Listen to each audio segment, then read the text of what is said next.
रचित, तुम्हारा दिमाग तो ठीक है ना रचित?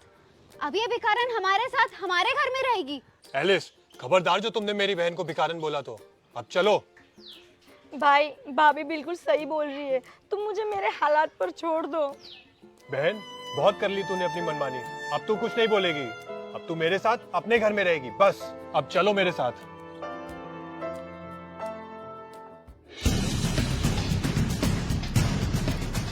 रचित, तुम्हें हो क्या गया है? अरे सड़क की भिखारन को अपनी बहन क्यों बोल रहे हो? तुम्हारी बहन तो बेंगलोर में पढ़ाई कर रही है ना, तो एक नई बहन कहाँ से टपक गई?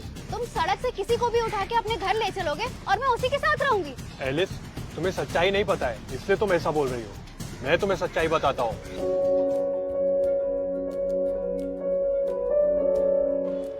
भाई मैं तुम्हें 4 दिन से कॉल कर रही हूँ, तुम फोन क्यों नहीं उठा रहे हो? घर गई तो पता चला कि तुम हॉस्पिटल गए हो। क्यों, क्या हुआ? सब ठीक तो है ना? बहन, वो मेरी माँ की तबीयत बहुत खराब हो गई थी, तो उनका इलाज कराने के लिए मैं उन्हें यहाँ ले आया।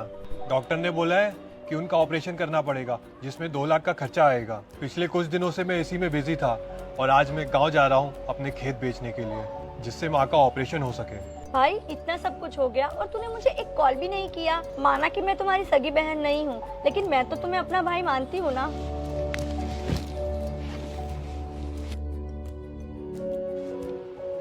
भाई ये लो पैसे और माँ का इलाज कराओ, कोई जरूरत नहीं है खेत बेचने की।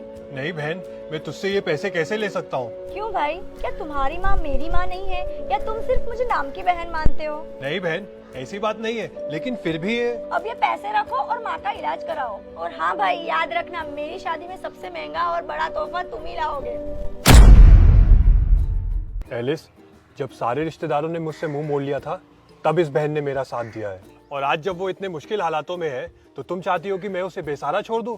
नहीं एलिस, ऐसा नहीं हो सकता। अगर यही हादसा तुम्हारी बहन के साथ हो जाता, तो क्या तुम उसे ऐसे ही छोड़ देती? नहीं ना। एक बात याद रखना एलिस, खून के रिश्तों से ज्यादा माने हुए रिश्ते ज्यादा गहरे होते हैं।